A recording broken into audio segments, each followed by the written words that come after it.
이만희 의원입니다. 저는 동료 의원들의 인격과 양심을 믿습니다.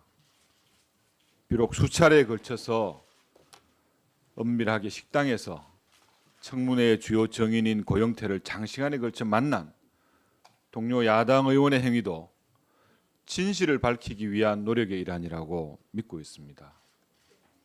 하물며 공개된 장소인 국회의원회관 사무실에서 주요 언론사 기자가 데려온 제보자를 그 기자와 비서관을 동석시키고 사무실의 문까지 열어둔 상태에서 제보자를 만난 것이 무슨 위증을 교사하거나 모의를 위한 자리였는지 되묻고 싶습니다.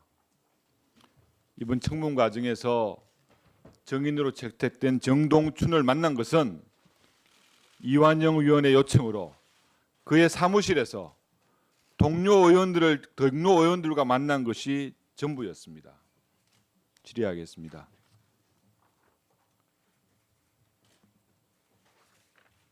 박헌영 참고인.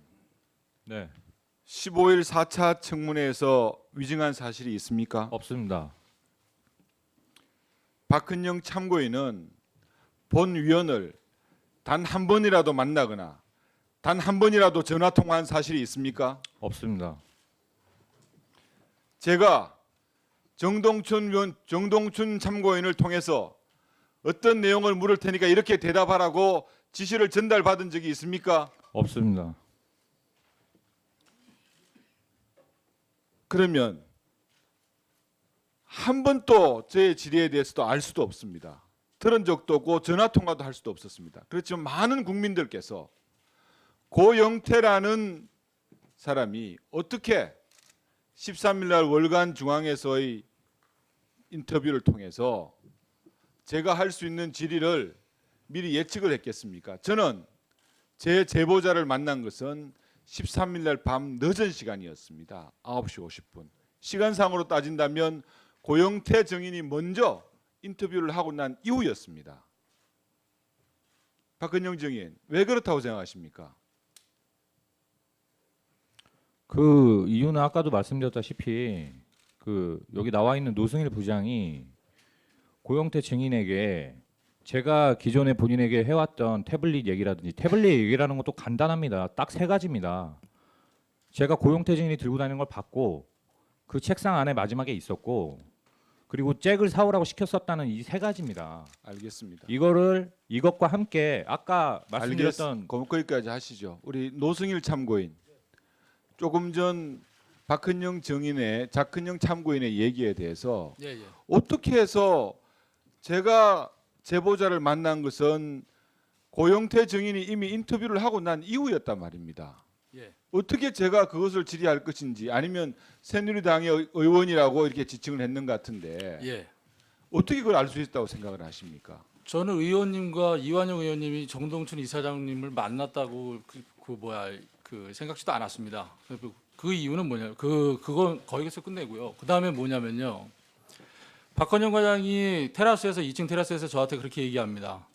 정동춘 이사장 이완영 의원한테 전화가 왔는데 태블릿 PC는 절도로 그 다음에 고영태가 태블릿 PC를 가지고 다녔다로 기사를 인터뷰를 좀 해달라.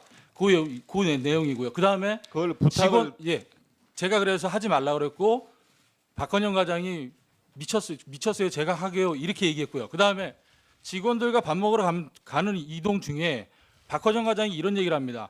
청문회에서 태블릿 PC에 대해서 나한테 질문이 올 건데 나는 최순실의 지시로 WK 사무실을 정리하면서 고영태 책상이 남아 있어서 최순실한테 전화를 했다. 이걸 어떻게 할까? 그러니까 최순실이 그건 고영태 거니까 놔둬라. 나중에 문제가 생길 수도 있다.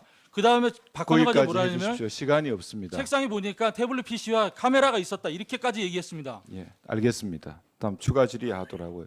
정동춘 참고인. 네.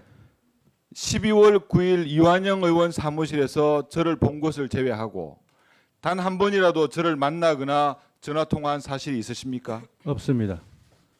청문회 질의와 관련해서 본 의원과 한마디라도 얘기를 나눈 적이 있습니까?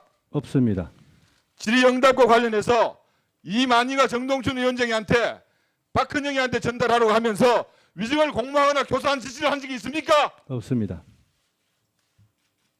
저는 청문회 과정을 통해서 모든 증인들한테 가능하다면 짧은 시간이지만 기회를 주고자 노력했습니다. 하지만 제가 정동춘 증인한테만큼은 저의 평정심을 잃었습니다. 한번 화면을 한번 봐주시죠. 우리 동료 의원이 질의했습니다. 그 자리 물러날 생각 없습니까?